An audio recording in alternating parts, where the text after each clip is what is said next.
Welcome to Daily Dose Radio, a 5-minute devotional podcast studying the Psalms verse by verse. Broadcast from the ever-beautiful Sharonville, Ohio, on the sunny side of Cincinnati. Well, if you're looking for an underground source for 5-minute Bible study, you found it. This is Daily Dose Radio. So glad to welcome you today as we study Psalm 107 this week, part 1 this week through verse 21, and next week also 22 through the end of the psalm. Today we're looking at verses 4 through 8. And I said yesterday, this is, as Weiser calls it, the psalm of Let the Redeemed of the Lord Say So, because we're talking about all the wondrous things that God has done for His people. Now let's begin considering what He's done for them in verse 4. They wandered in the wilderness in a solitary way. They found no city to dwell in. Hungry and thirsty, their soul fainted in them. Then they cried unto the Lord in their trouble, and He delivered them out of all their distresses. He led them forth by the right way, that they might go to a city of habitation. Oh, that men would praise the Lord for His goodness, and for His wonderful works to the children of men. It's really nice the way this all works together, isn't it? They begin by talking about the wandering and their suffering. And then we have those two markers that divide the strophes, verse 6 and verse 8. They cried unto the Lord, and He delivered them out of their distresses. Oh, that men would praise the Lord for His goodness and for His wonderful works to the children of men. Those two verses are repeated again in 13 and 15 and in 19 and 21 here in the first part. We'll see the language again in the second part too. But notice we are talking about letting the redeemed of the Lord say so, the people that He's gathered from all the lands. They wandered. Who's the they?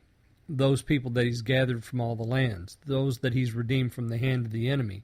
So He's talking about those people who have experienced God's goodness, and here's how.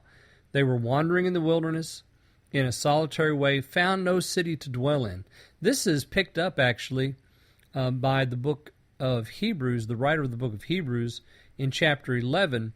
In verses 10 and 38, he mentions the fact that the faithful were wandering, looking for a city whose builder and maker was God. Now, he's talking about Abraham there in verse 10, but in verse 38, he's talking about all of those who have followed the Lord and had to wander in this life, not having a habitation of their own.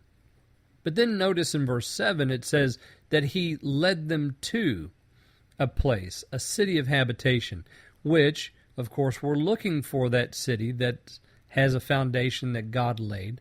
He's going to lead us to that place, and Jesus so much as tells us in John chapter 14, I go to prepare a place for you, that where I am, there you may be also. So that place has been prepared for us, that they might go to a city of habitation. Before I get too far into this, let me just point out verse 6 and verse 8.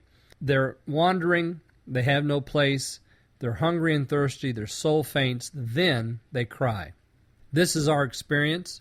It's always been our experience. We get to the end of ourselves, and that's when we call out to the Lord. That's the perfect place to call out to the Lord. He delivered them out of their distresses and led them forth by the right way. Notice that verse that's sandwiched in between 6 and 8. He led them forth by the right way, that they might go to a city of habitation. That same experience is repeated here in verse 14 and in verse 20. He led them forth by the right way in 7. He brought them out of darkness in verse 14. And He sent His word and healed them in verse 20. So every time we have that statement, then they cried out to the Lord in their trouble, we have a statement of God's deliverance. So God comes and delivers His people when they cry. That too is always our experience. Oh, that men would praise the Lord for His goodness and for His wonderful works to the children of men. How about you? Listener friend, join me again tomorrow as we look at verses 9 through 12 on Daily Dose Radio.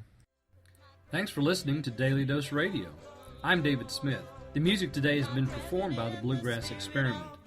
Thanks again for listening. I'll see you next time on Daily Dose Radio.